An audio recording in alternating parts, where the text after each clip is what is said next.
Hey, what's up, friends? I'm going to share a little bit of a course that we're working on inside of Empath, and actually something that is just a part of my heart and soul and area of passion for me, which is how do we build raving fans? Now, I'm not saying that I have raving fans. I'm not saying that Empath has raving fans. I'm just going to give you some thoughts over the years that I have put in place that I think really does have staying power and effect. Now, the focus for this is MSP vendors, so people that are just like Empath. So I know a lot of you guys are watching the things that I produce on YouTube and LinkedIn, so I figured I'd just put this out for you specifically. But if you're not maybe you're an MSP, not an MSP vendor, great. I think you can watch this and easily tweak it for your uses.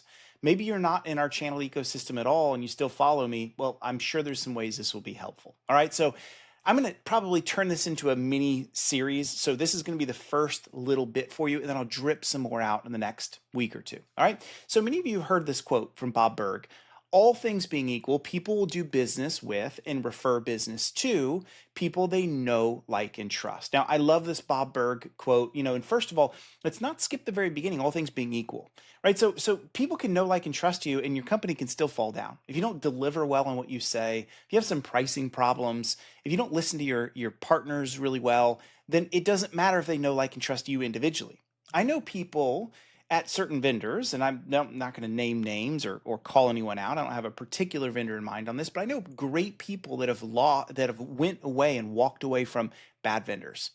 It happens. And one of the reasons for it is they say, I know that the people I work with know, like, and trust me, but the company I work for doesn't represent my personal values. And at some point, that becomes a liability to me. At some point, I have to answer, why am I still at this vendor that doesn't represent me? And so they walk away. And then what you notice is that company becomes a shell, it becomes a husk of what it used to be. What happened to all the good people? Well, the good people walked away because they didn't want their name to be tarnished with everyone else around them. That happens. It's a real thing. So that all things being equal is important to remember when we talk about raving fans. But assuming that we do a good job of that, or even a medium job at that, even assuming we hit status quo, then we get into this stage where people do business with those they know, like, and trust. If I really think, oh man, that vendor in particular really understands who I am. So I love this quote, but I want to do a Michael Scott, how he missed 100% of the shots you don't take, Wayne Gretzky, crossed it out, put his name on. I want to do the same thing with Bob's quote. So take a look at this small tweak we've made. All things being equal, people will do business with and refer business to when they feel like you know them and you like them and you trust them. So what I'm doing is I'm reversing the quote and making it about us. What I mean by that is we need to start thinking about this a little bit more like this. Can we prove to them that I know them? Can I prove to them that I like them? Can I prove to them that I trust them? If we can prove to them those things, then I think we take the raving fan capability to the next level. Let me show you how we can flesh this out. I'm going to give you an example and then you can use this, and I would encourage you to use this. I would encourage you, if you're a vendor watching this today or an MSP watching this today, take what I'm about to show you and workshop this in your own company. Take your team aside and build upon this and work on it, okay? So here's a very simple little guide right here. How do we prove that we know them? How do we prove that we like them? How do we prove that they trust us? So I've got some examples here for each of these. And I would go through these as a workshop and say, in what ways do we match up and what would we put, and then measure them. And have some KPIs you can build around this to hold yourself accountable to this. So let's start with the first column. How do we prove that we know them? Well, one is we can explain and articulate their livelihood.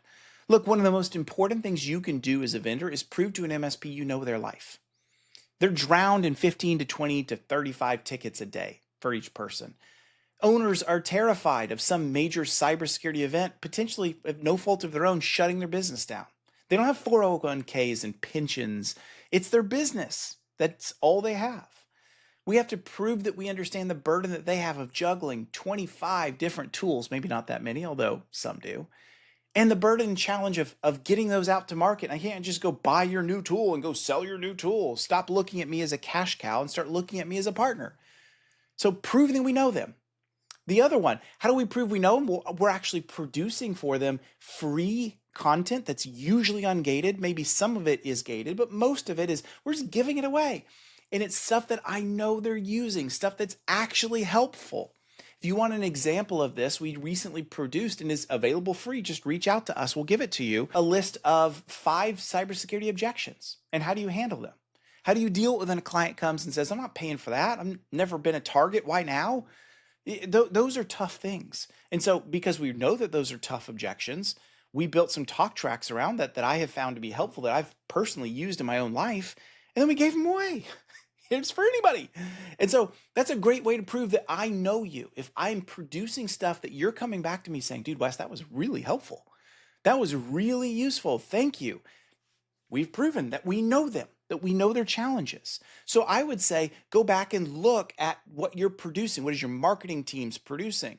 What kind of content and are people downloading it? Are they using it? Are you getting good feedback from it? Is it helping the MSP better? If you make that work, you can prove that you know who an MSP is. All right, those are 2 examples.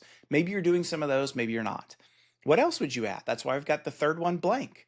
Workshop this with your team and figure it out. Let's move to the next column. How do we prove that we like them? Not just that we know them. There's some vendors out there that know MSP really well, but I don't think they like their partners. I'm not, again, not picking on anyone in specific, but we have to prove that we like them. So here's some ways we can do that. We can go spend time with them. Maybe at conferences, we meet them. We don't just come and drop in at a talk and then walk out and never see them again, stay for 30 minutes at a booth and walk away. No, we actually prove that we care about them, we like them, we spend time with them, we hang out with them. I'm going to call out 2 people that I think do a really good job with this, and go follow them on LinkedIn, follow them at conferences and watch them do it.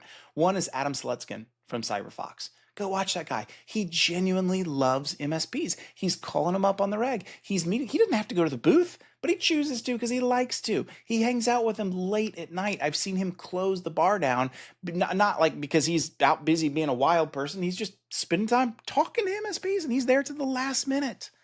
The other person I'm going to call out, and you know who it's going to be, Rob Ray. Rob is known for this. Go watch how Rob does this.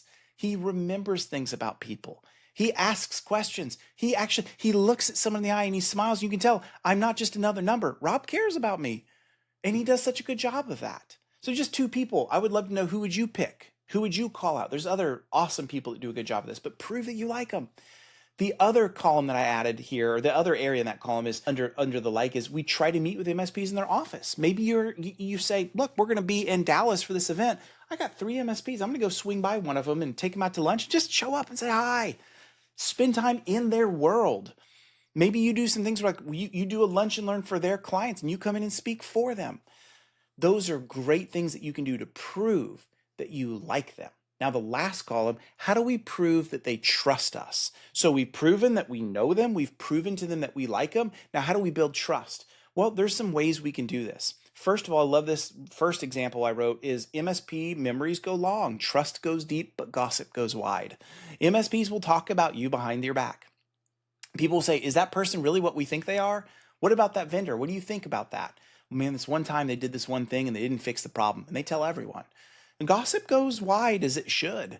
And trust, here's the awesome thing. You build trust with MSPs and you don't violate that trust. That goes a long way. It doesn't mean they're going to automatically buy everything you do, but it does mean that they're going to care about you and they really listen to what you say and they believe in what you say and they know that you're someone that they can rely on. That's so important. MSP memories go really long. And that's something fairly unique about our industry. Whereas outside of our industry, you can do people dirty and there's thousands and thousands and thousands of others. Just it never goes further than that. I don't think that works in the MSP space. You got to really work on your integrity and character. And then another one, we're transparent on Reddit and other places, and we don't get downvoted to Hades and back. I love this. This is another great example of like, we're not perfect, but when we make a mistake, we own it, we communicate it clearly, and we tell people what we're doing about it, and people are like, cool, I don't expect you to be perfect. I expect you to care, I expect you to communicate, and I expect you to answer. So there we have, in under 10 minutes, my first section on how to prove raving fans. And it starts with this, making sure that we know that we can prove to them that they know, like, and trust us. What thoughts would you add to this? Give me some comments down below. Thanks.